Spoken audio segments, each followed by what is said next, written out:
Buenas tardes. Miren, vamos a trabajar el día de hoy una clase que es muy sencilla. Vamos a platicar acerca de los problemas nacionales actuales, vamos a ir comentando y les voy a ir pidiendo algunos ejemplos. La intención de hoy es únicamente intercambiar opiniones y saber qué es lo que llevan avanzado y si lo que han avanzado está bien, si tienen que reencauzar el trabajo y demás. Yo sé que ya avanzaron, no quiero que cambien sus trabajos, solo quiero que queden lo mejor posible, ¿de acuerdo? Entonces, pues vayamos, empecemos con el primero que es corrupción. Corrupción, aquí estamos, ¿no? Pusimos una especie de mil veces peor que el coronavirus, es la corrupción. Bueno, ¿qué es la corrupción? Es abusar de un poder para beneficio personal. No solamente es desviar dinero, no solamente es como que un gobernante usa el dinero para beneficio propio, también es abuso de autoridad. ¿Alguien ha escuchado hablar de los lords o de las ladies que de pronto detienen en un retén y dice, oye, es que no sabes con quién te estás metiendo, no sabes con quién estás hablando, mi papá o mi mamá o mi tío es tal persona, soy hijo de no sé quién? Bueno, pues eso es abuso de autoridad y eso también es corrupción. Traficar influencias, conseguir favores de otras personas a través de un poder político que se pueda tener o el nepotismo. Yo estoy de acuerdo con un personaje que era un presidente de la República, no voy a decir su nombre, sus iniciales son Enrique Peña Nieto, porque este señor decía que la corrupción es una cuestión cultural en México. Y lamentablemente tiene razón, porque todos buscamos de alguna manera siempre ganar una ventaja en algo. Ahora, por ejemplo, al día de hoy, martes 12 de mayo, hay una restricción a que más de dos personas estén en un vehículo, ¿no? Y entonces tú dices, bueno, ¿cómo le puedo hacer para brincarme esa disposición? Pues puedo subir a mi esposa en la parte de atrás y decir que la estoy llevando a su trabajo, ¿no? Y eso no es cierto, o sea, sería nada más como para saltarse las normas, utilizar alguna artimaña, y eso también es corrupción. Pero ¿por qué la corrupción es mala? Pues jóvenes, es tan sencillo como la simulación de que estás haciendo las cosas correctamente. Yo veía, de hecho, está muy padre porque yo sé que a muchos de ustedes les gustan cuestiones de la cultura coreana y demás, no sé, asiática en general. Y eh, nos metimos con mi esposa a ver una serie de estas series asiáticas. Está muy padre porque tú puedes entender o aprender o mirar algunos comportamientos determinados y te das cuenta de que hay mucho respeto por muchas cosas, ¿no? Y eso es lo que decía Peña Nieto con nosotros, con nuestra sociedad. Nosotros, por el contrario, somos un poco menos respetuosos o somos un poco más corruptos, ¿no? Por llamarlo de alguna manera. Oye, pero ¿y eso qué quiere decir? ¿Que tengo que estar en la cárcel? No, no, definitivamente no. ¿Qué es lo único que quiere decir? Que tenemos que analizar nuestros actos conforme a lo que estamos estudiando, a lo que estamos aprendiendo, para saber qué tan correcto o cuáles son los beneficios o cuáles son los inconvenientes precisamente de practicar esa corrupción, ¿no? Porque yo puedo ser muy corrupto, pero al final de cuentas hay una consecuencia. En el caso concreto de México, este delito de corrupción, que antes, de hecho, ni siquiera era un delito, ahora ya se ha convertido precisamente en un delito, ¿no? O sea, ya si te cachan en un acto de corrupción, ya no solamente es que pongan tu foto en el Facebook y demás, sino que ya hay una consecuencia legal. Muy bien. Primera pregunta, de los que estamos aquí presentes, ¿quién tiene en su equipo, quién está trabajando el tema de la corrupción? Alguno que me diga, por favor.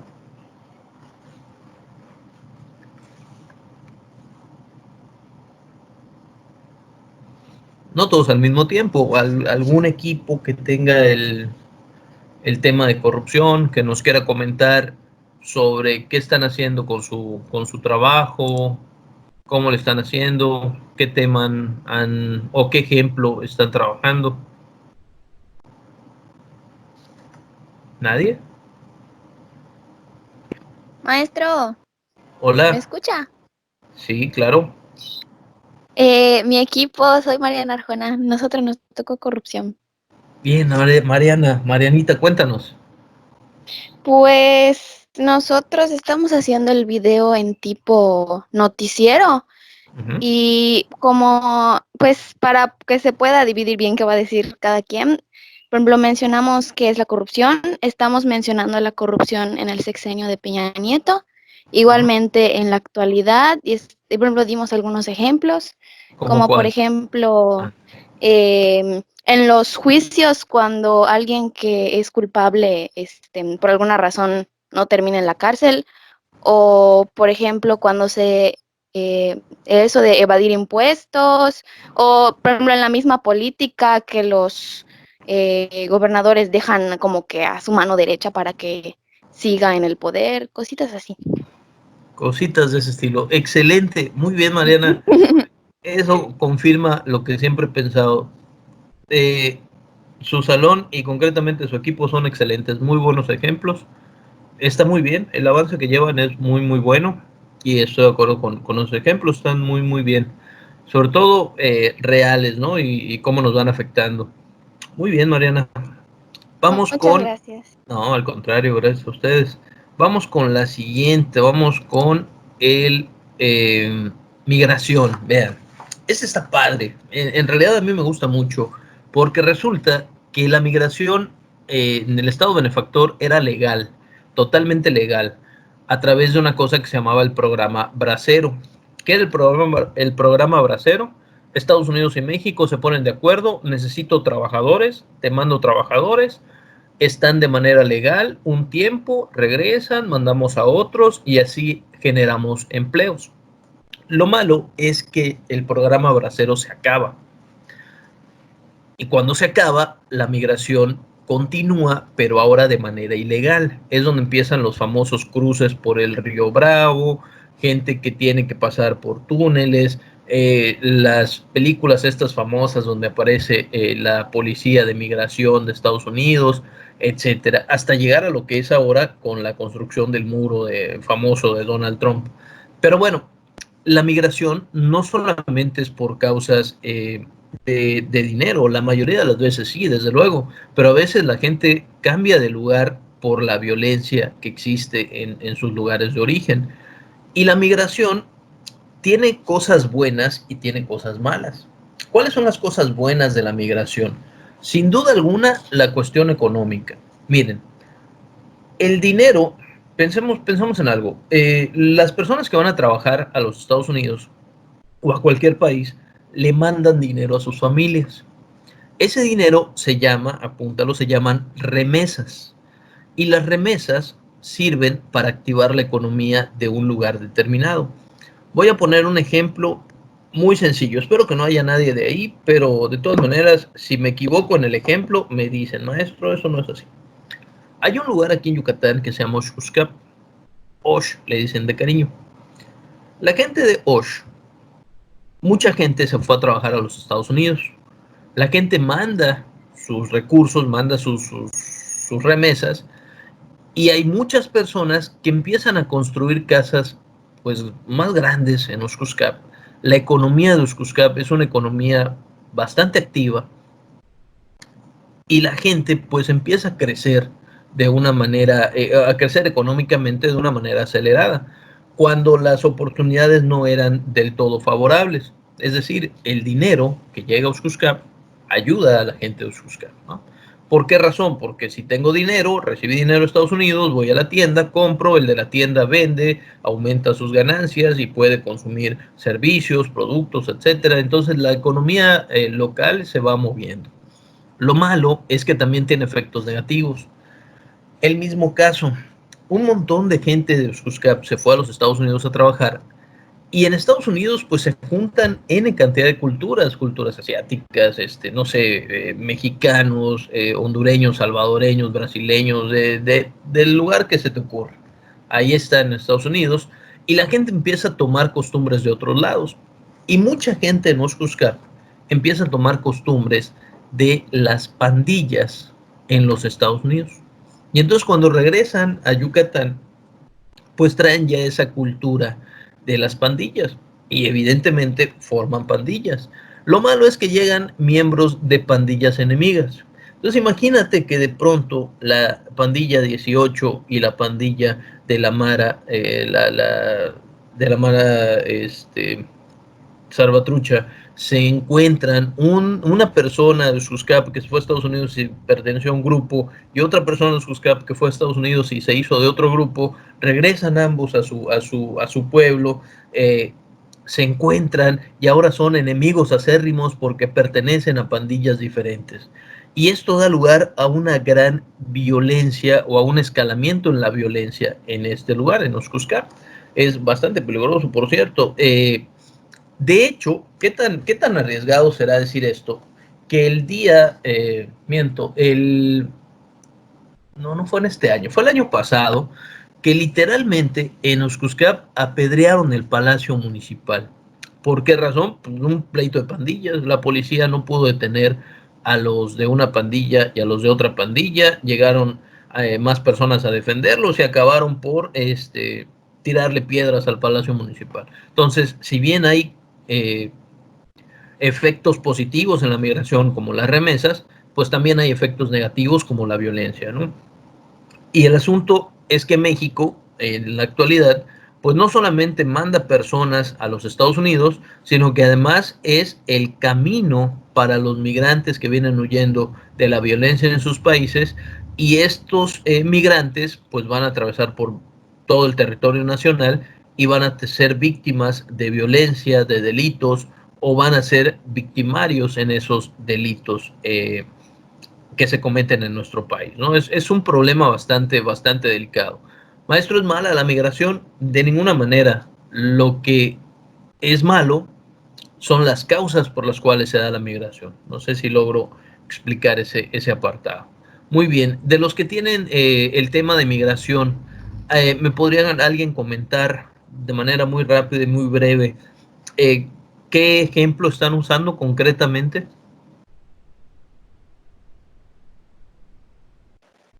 Maestro, Sí. pues es que no sé si tomarlo como un ejemplo, pero yo igual puse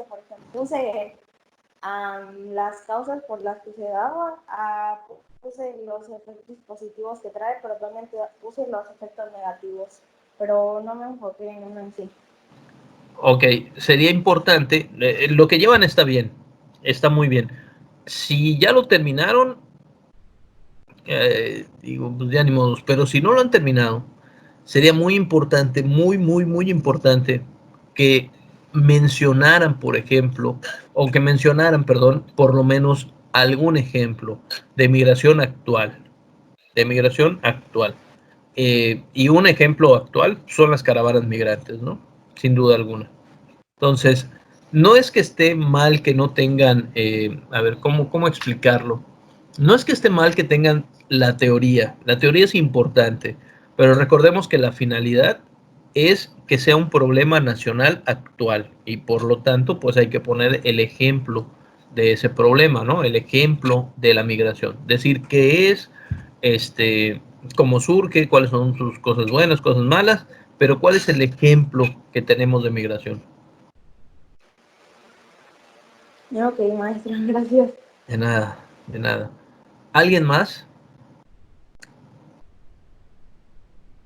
Pasemos al siguiente. Narcotráfico. De acuerdo con la Procuraduría General de la República, tenemos en nuestro país 9 organizaciones delictivas ligadas al narcotráfico, ¿no?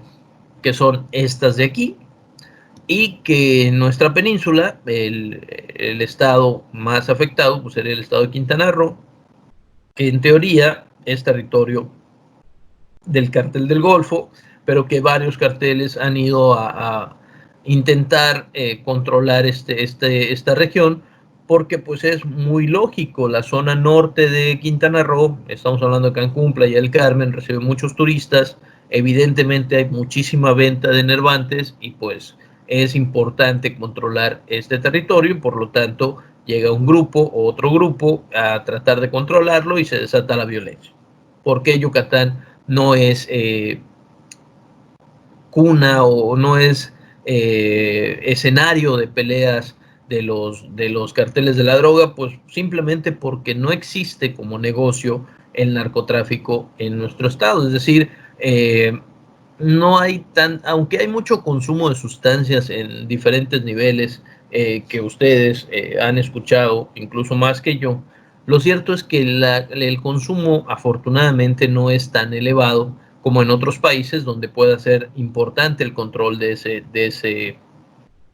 territorio.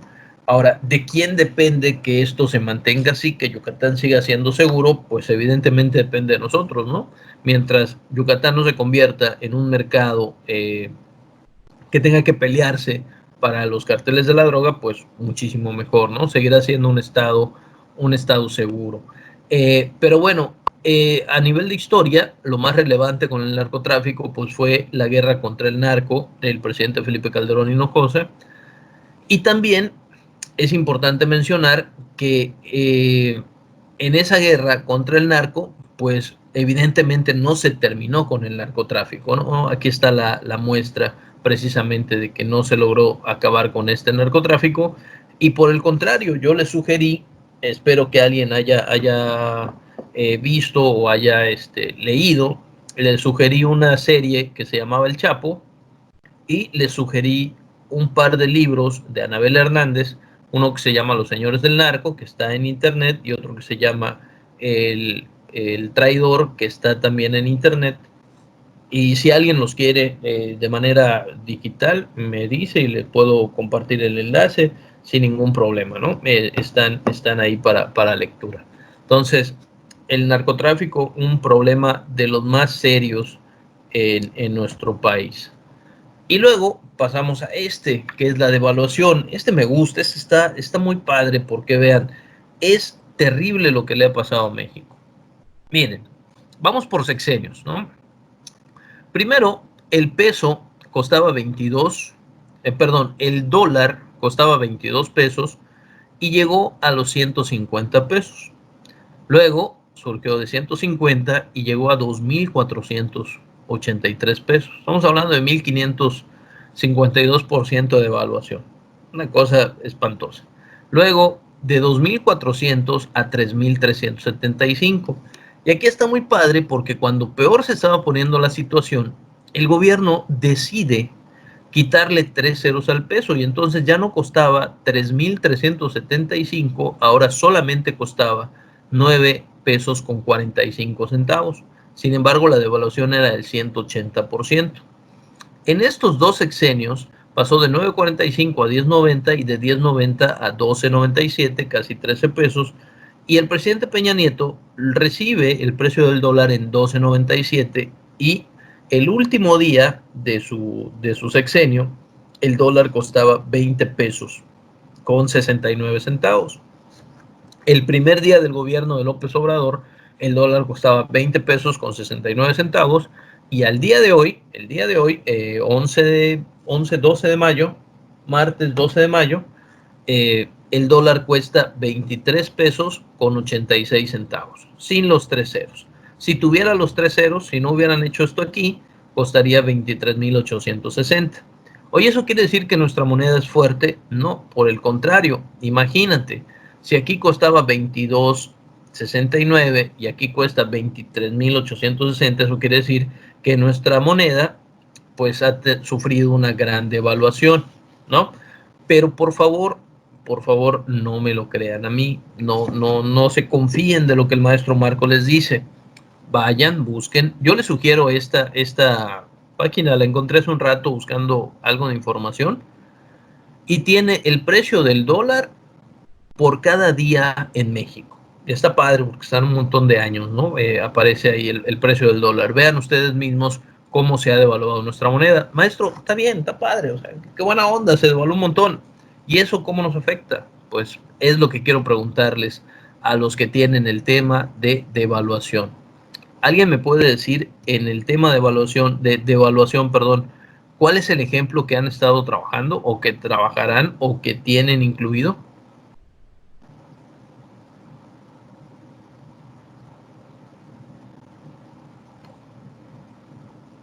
Me siento como en silencio.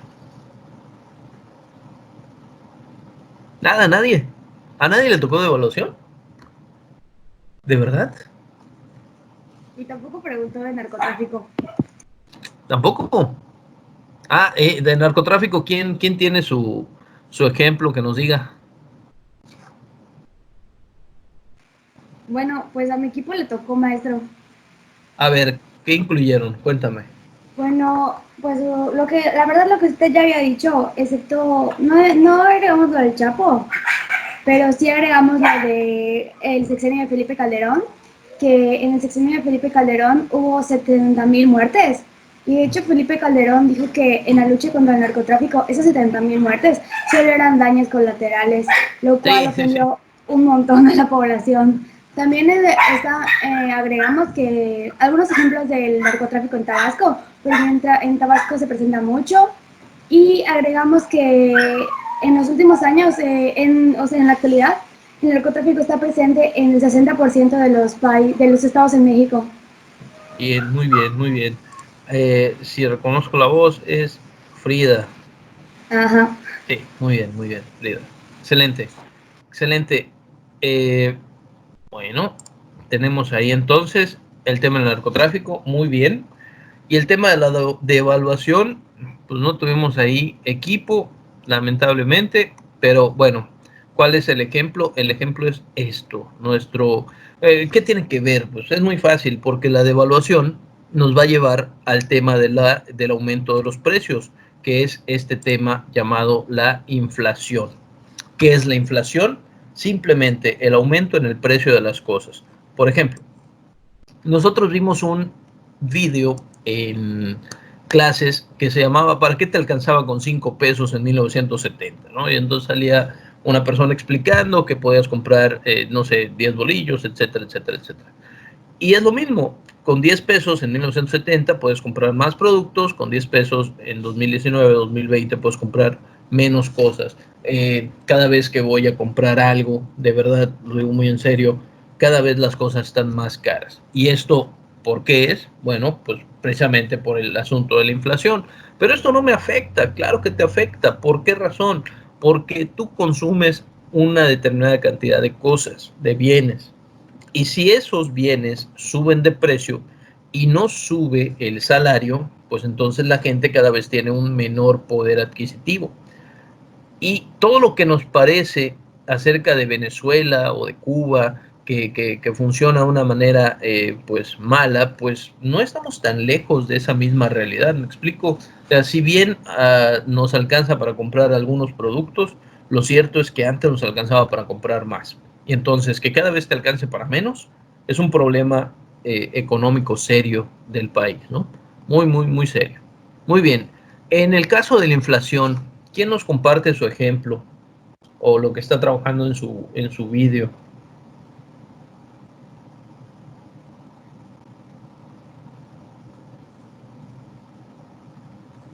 ¿Alguien?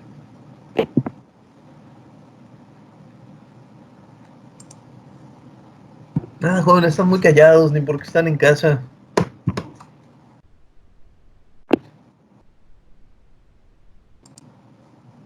Nada. Yo tengo una duda. A ver, dígame su duda. O sea, no tiene que ver, no sí tiene que ver, pero yo quería saber por qué, por ejemplo, en Colombia se maneja igual la denominación de pesos que aquí en México, porque sé que en cada país como que es diferente. Por ejemplo, creo que en Perú son los soles, Ajá. y pues ajá, en Estados Unidos es el dólar, y pues, en Canadá es el dólar canadiense. Pero ¿por qué Colombia y México tienen como que el mismo de pesos?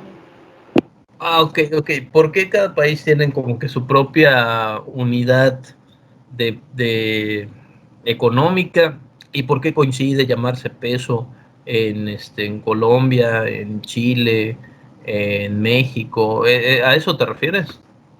la verdad es que no sé por qué razón, bueno, a ver, uh, había leído algo al respecto en alguna ocasión, pero ahora no me acuerdo. Lo único que sé, lo único que sé acerca de este asunto era que evidentemente todos utilizaban medidas diferentes, ¿no? Como dentro del trueque y demás, y que en algún momento de la conquista empezaron a utilizar diferentes medidas de literal de peso, y que en algunos lugares se conservó ese vocablo peso para referirse a la moneda de trueque, y así se fue quedando. Pero hay una información mucho más completa que había revisado. Lo más que sé también en ese sentido es que Colombia y Chile todavía mantienen la denominación de pesos sin haberle quitado los ceros que se le quitaron en México, como era el caso de Venezuela. Pero Venezuela ya está igual que México porque le quitaron igual sus tres ceros a la moneda venezolana. Pero no sé si eso responde a tu pregunta, creo que no, y tengo que investigar un poquito más. Sé que tiene que ver con las unidades. Ya ves que cuando hacen un trueque, como que ponían en una balanza, no sé, piedritas o el producto o metales, oro, no lo sé. Y esas medidas les fueron llamando universalmente pesos, como pesas, pero pesos en realidad, y de ahí se fue quedando el nombre. Pero prometo investigarlo y en la siguiente, si me haces la pregunta, ya tener una respuesta más específica. Muy bien, muy bien. ¿Quién más? ¿Alguien más?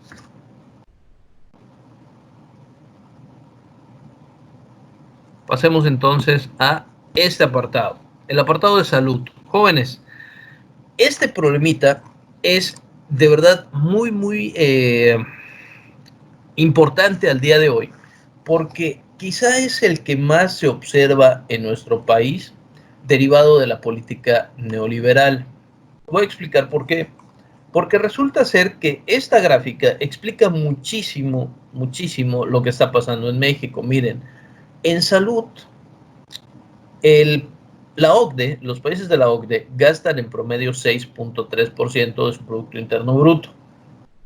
Los países que tienen mejores sistemas de salud, Alemania, Francia, etcétera, gastan estas cantidades, casi el 10% de lo que tienen, de lo que producen, lo invierten en salud. Y esto, pues, ¿qué permite? Permite que tengan un sistema de salud más robusto, más preparado, menos carente, etcétera. Pero nuestro país, vean ustedes, México solamente invierte el 2.5%. ¿Se acuerdan cuánto se le invertía a deuda?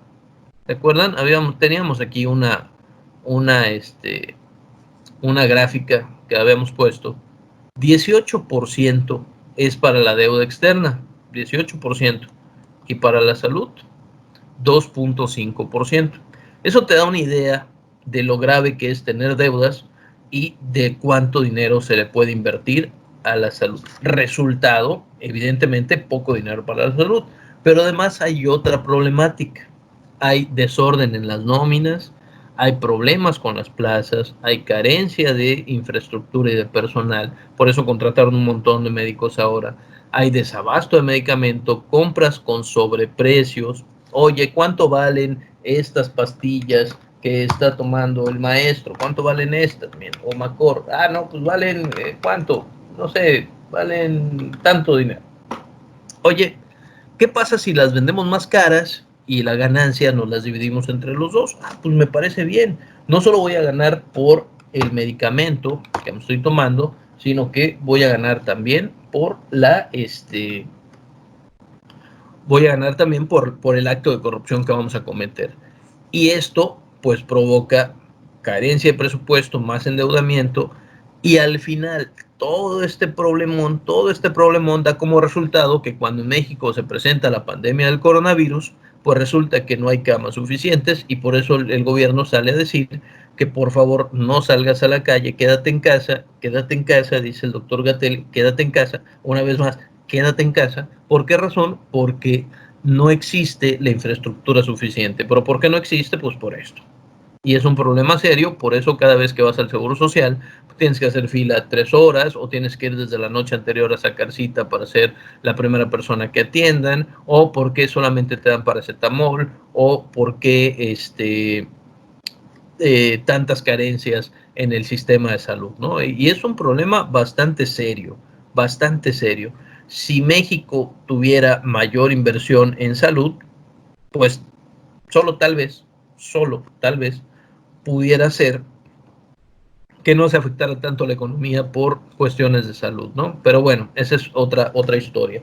De los que tienen el tema de salud, ¿me podrían compartir de manera general cómo va su video, cómo va su trabajo y qué ejemplos están usando?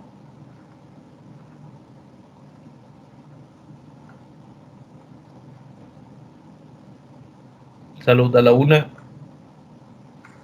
salud a las dos, tema de salud. Maestro, Dígame. no es no me tocó el tema, pero bueno, me acabas de hacer una pregunta, a ver si la puedo formular bien. ¿Usted cree que Gatell, el doctor que se está publicitando mucho, usted cree que lo estén manejando como una figura a seguir o realmente sí está haciendo un favor con la sociedad? ¿O solo es como un control para que la gente diga, ah, bueno, estamos bien, estamos tranquilos, no nos esperemos? ¿O usted piensa yo creo honestamente que lo pusieron ahí por sus características personales, o de oratoria o alguna cosa similar, porque yo no sé si has visto al secretario de salud.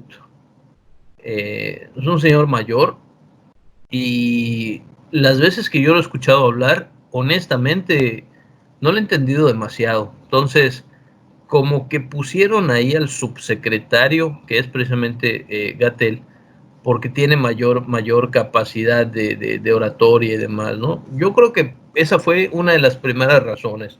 Segunda, porque había estado presente en lo de la epidemia de la influenza del año 2009. Y tercera, el tipo tiene una paciencia impresionante, o sea, sabe mucho o tiene mucha habilidad para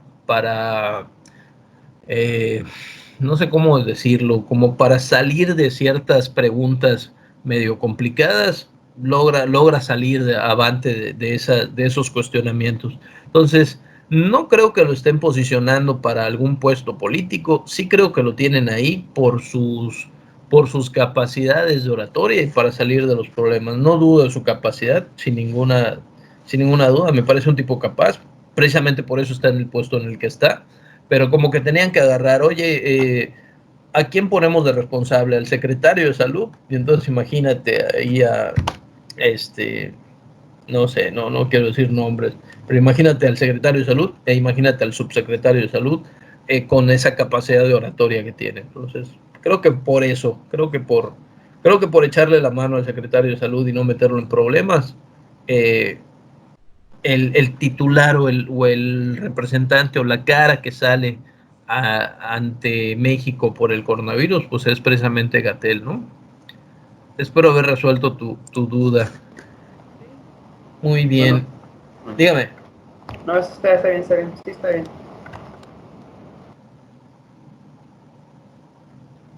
Si hay alguna duda adicional, con toda confianza, estamos para eso.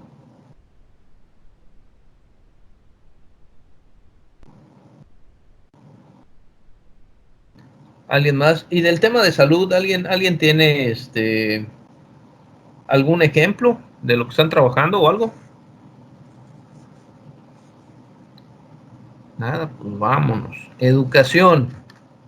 Jóvenes, a mí me gusta muchísimo. Miren, como buen maestro de historia, yo siempre les he dicho que, es más, le pusimos a nuestras clases, no sé si se acuerdan, lo que la SEP no te contó, ¿no? De la historia. Precisamente por eso, porque ¿qué es mejor para el desarrollo personal? ¿Estudiar o no estudiar? Sin duda alguna, estudiar, no hay de otro. O sea, si tú quieres tener un mejor futuro, tienes que estudiar. Oye, pero yo no quiero ser profesionista, no importa que seas mecánico, que seas electrónico, que seas herrero, que seas albañil, lo que tú quieras, cualquier ocupación, en la cosa a la que vayas a dedicarte, siempre, mientras mejor preparado estés, mejor te va a ir, siempre, no hay duda de eso. Ahora, para el gobierno, ¿qué es mejor? ¿La población educada o la población ignorante? Pues una población educada seguramente va a cuestionar cualquier decisión de gobierno, y una población ignorante simple y sencillamente ni se va a enterar de lo que hace el gobierno. ¿Por qué razón? Precisamente porque no le interesa, porque no está educado. Y de ahí que surjan este tipo de cosas, como este dibujito que ofrezco disculpas por ponerlo aquí, no tiene nada que ver con ningún género ni nada, pero dice, no quiero estudiar más, ¿no? Y le responden, mira, es que el gobierno te quiere precisamente ignorante. ¿Por qué razón? Porque mientras menos te eduques, pues mejor, ¿no? La iglesia, de esto no lo copien, por favor, y los empresarios te quieren agachado, los bancos te quieren endeudado. Por eso, si te pedimos que estudies es porque queremos tu libertad, ¿no? El conocimiento es la mejor arma. Y esto, sin duda alguna, en el área a la cual tú te dediques. Problemas de México en educación, los mismos que los que tiene en salud. La inversión para educación es menor a lo deseable. Oye, ¿cuál es el problema? Pues el problema es que las escuelas carecen de cosas. No hay problema porque les damos, no sé si ustedes escucharon o pregúntenle a sus papás o tal vez ustedes conocen algún aspecto de estos. Porque empezaron a hacer que en las escuelas los padres de familia tuvieran mayor participación para la compostura o para la reparación o la pintura de las escuelas. Entonces empezaron con esto de darle a las escuelas los materiales y que los padres de familia se hicieran cargo de las reparaciones. Entonces, bueno, es que eso en cualquier país comunista está perfecto, sí, pero resulta que en México no es del todo bueno. ¿Por qué? Porque el gobierno saca, las autoridades educativas sacan recursos para la mano de obra, pero no se ejercen esos recursos. Le damos la mano de obra a los padres de familia. ¿Y qué pasa con los recursos destinados para este tipo de cosas? Pues simplemente se utilizan para otras cosas, ¿no? Y ahí es donde está el problema. ¿Y la educación por qué no sale adelante? Porque buscamos soluciones en educación donde no se soluciona la educación propiamente. Por ejemplo, imagínate que el problema de la educación es la falta de, ahora, por ejemplo, ¿no? Ahorita, en este caso concreto, piden que las clases sean por internet, pero resulta que hay personas que no tienen acceso a internet, computadora propia, sí tienen un celular, pero no tienen crédito en ese celular, no tienen datos, no hay una red de wifi en la casa o la cortaron por la pandemia, etcétera. Hay una serie de carencias. ¿Y cómo le hacemos? Bueno, pues la solución no es buscar que todos tengan o todos puedan llenar esa o suplir esas necesidades en materia de infraestructura. La solución es que los maestros hagan sus clases por internet. Y tú dices, bueno, es que está bien, o sea, digo, no está mal los maestros que hagan sus clases por internet, está padre, está genial, pero que los maestros hagan su clase por internet, perdón, soluciona las carencias que tienen algunos estudiantes para utilizar estas herramientas en sus clases. La verdad es que no. O sea, una cosa es que el maestro aprenda, que los alumnos tengan la disposición y demás, y otra cosa es que se suplan todas las carencias que se tienen en materia de educación. Y es lo mismo que pasa con las escuelas de la Secretaría de Educación, y es lo mismo que pasa con las plazas de los maestros y demás. Entonces, el problema de la educación en México es un problema serio, pero es un problema que desde mi particular punto de vista tal vez no conviene del todo resolver precisamente por esto, ¿no? ¿Por qué? Porque mientras la gente sepa menos, pues mejor aún, ¿no? Mejor. Bueno, vamos a el siguiente. Si alguien quiere comentar algo acerca de la educación, con toda confianza, ¿eh? Es buen momento. Pues maestro. Dígame. Bueno, nosotros nos basamos en 3 puntos. Primero, desde dónde parte la educación, desde la antigüedad. Le fuimos explicando un poco a poco cómo se fue formando la SEP, pero así, de manera general, no Bien. tan específico por el tiempo. Pues. Luego dimos un poco de énfasis en el texto sobre la educación, y de ahí nos fuimos directamente a Peña Nieto. Hablamos de en qué consiste la reforma educativa que él dispuso. Si lo podemos contar como ejemplo, pusimos el conflicto que hubo de la CENTE con la reforma educativa, es decir, con el gobierno de Peña Nieto. De ahí nos pasamos a la parte de Obrador, que las propuestas que hizo antes de su campaña, de qué quería hacer con la educación. Una vez que entró en gobernatura, qué hizo con la reforma educativa, qué hizo respecto al artículo 3, algunos aspectos que marcó su presidencia, como un memorándum que elaboró para quitar para abolir la reforma educativa. ¿Y qué más añadimos? Al conflicto de cómo solucionó el conflicto con la CENTE. Y creo que ya fue todo lo que pusimos en el tema. No, está súper completo. Muy bien. Muy bien, muy bien. Ese apartado del origen de la SEP es en el Porfiriato. Ahí lo ubicaron. Bueno, lo puse. Sí lo escuché, pero no lo enfoqué en el Porfiriato, sino que con José Vasconcelos, creo que fue en 1900 y algo. Sí, muy bien, muy bien, muy bien. No tanto Excelente. en el Porfiriato. Sí, maestro, Muy bien. pero solo tenemos una duda. En el caso porque como que es video y tenemos que salir, queremos el video y audio, pero pensamos que nos va a abarcar un poco más de tiempo. No pasa nada si se llega a abarcar más de los 6 minutos. No hay ningún problema. Siempre y cuando no sea demasiado más, ¿no? 30 minutos. Pero sí, pasa 6, 8 minutos, no hay ningún problema. Ninguno. Ok. Muchas gracias, maestro. No, de nada, para servirles. Muy bien, vamos a desigualdad social. La desigualdad social. Maestro. Dígame. ¿Ya hablaron de la migración? Es que entré un poco tarde. No te preocupes, a ver, dime. Ya platicamos de la migración. Platicamos esto acerca de la migración, mira. Vimos el programa Bracero, causas de la migración, los efectos, hablamos de las remesas y hablamos de la violencia y hablamos de las caravanas migrantes. Ok. De todas maneras, Pero, no te preocupes, sí, porque cuando terminemos la clase, pues puedes expresar alguna duda que tengas, pero si te perdiste esta parte, al final pues se queda grabado. Entonces, pues nada más es cosa de que tengas o te metes otra vez, veas el video y la parte que corresponde a migración y listo. Y las dudas que tengas igual me las puedes hacer llegar por correo o algo, ¿no? Por si no las ubicamos ahorita. Sí, está bien, gracias. De nada.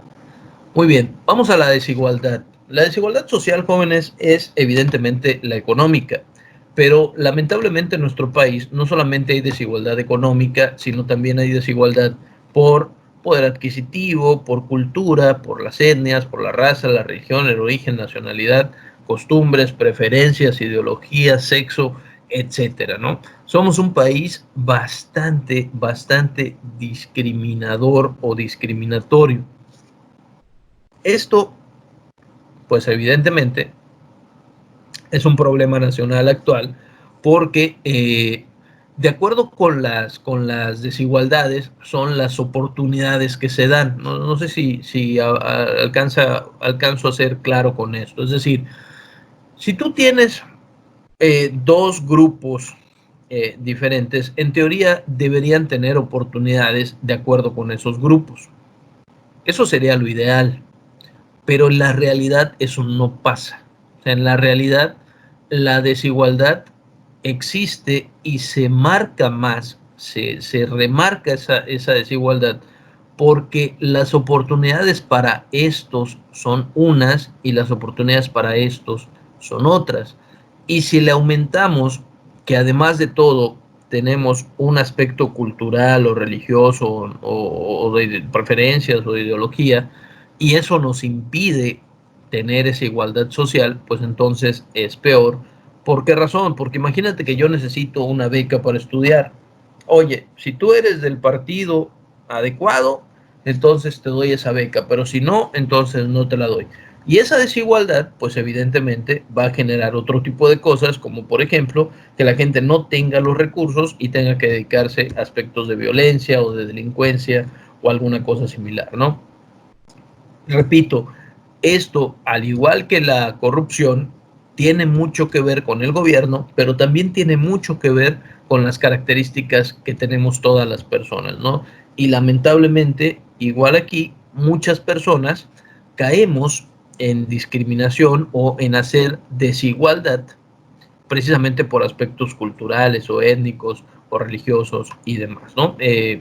Yo espero que eso no sea el caso de los que estamos aquí, pero pues me parece que tal vez en alguna ocasión hemos pensado, ¿no? Oye, ¿a quién le voy a dar eh, tal beneficio?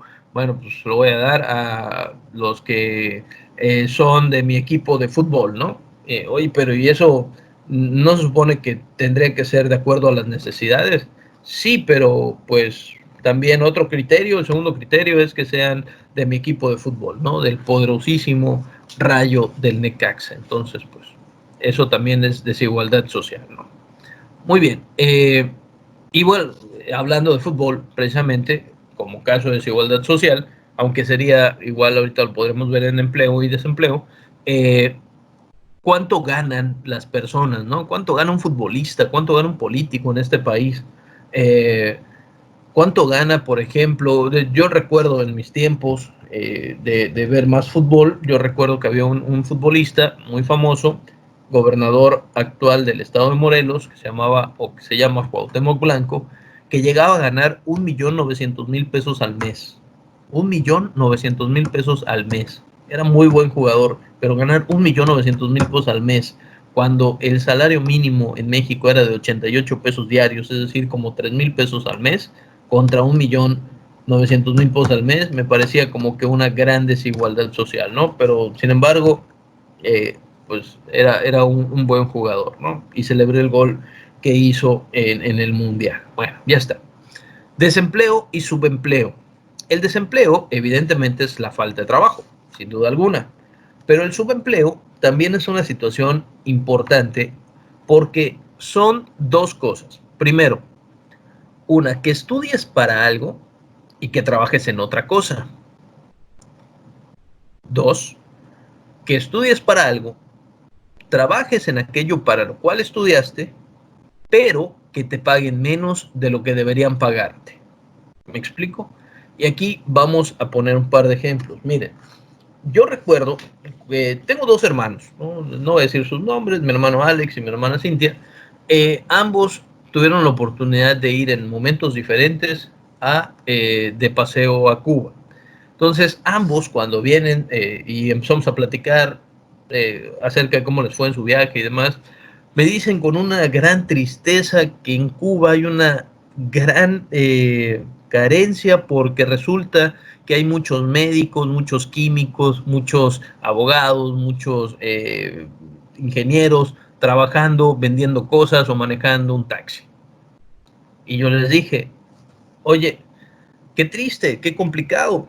También aquí en Mérida, también en México hay de eso. También en México hay muchas personas que estudian para algo y tienen que trabajar en otra cosa. ¿Por qué razón? Porque no hay de otra. No hay opción.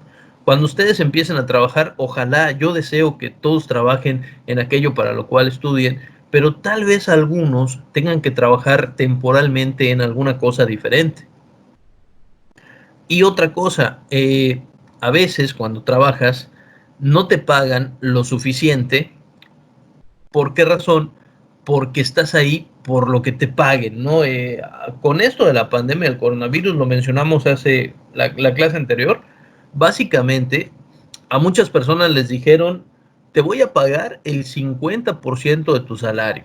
Y mucha gente aceptó. ¿Por qué? Porque pues era eso o nada. Y eso también es subempleo, que te paguen menos por el trabajo que estás realizando. Y de esto hay mucho, lamentablemente. Podría poner varios ejemplos y podría poner ejemplos personales de cuando me tocó trabajar en ese lugar que yo recuerdo mucho y del cual les he hablado bastante, cuando trabajaba, no decir en dónde, en la SEP. que yo, siendo abogado y demás, trabajaba en un aspecto que era absolutamente ajeno a mi área de formación, pero que estaba trabajando ahí porque necesitaba el dinero, no había de otra en ese momento, ¿no? Pero también, pues está la situación de los médicos, que son en el caso del área de ustedes propiamente, que la mayoría son del área de la salud. Hay muchos médicos que estudiaron 6 años, que soportaron la residencia, que aguantaron las tareas, los libros, etcétera, y que ahora, por alguna razón voluntaria o ajena, o temporal, o definitiva o no definitiva, de pronto tienen que trabajar en una farmacia de consultas de 30 pesos. Oye, ¿eso es malo? No, no es malo, para nada. O sea, el trabajo nunca es malo. Lo que es malo es que trabajes por menos de lo que mereces. O que trabajes en algo para lo cual no, no te preparaste, estudiaste para otra cosa y trabajas en algo distinto, ¿no? Y es un problema serio en nuestro país. Hay muchos casos, muchos temas, y bueno, en empleo, en desempleo y subempleo, ¿cómo van sus trabajos? ¿Alguien tiene algún ejemplo concreto? Cuéntenme cómo van sus avances en esos apartados, por favor.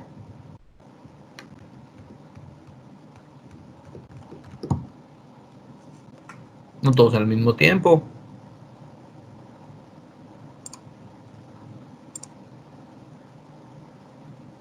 De los... Alguien acaba de salir. De los que quedamos, ya vamos acabando, cosa de 3, 4 minutos más. Nadie, pues vámonos a la otra.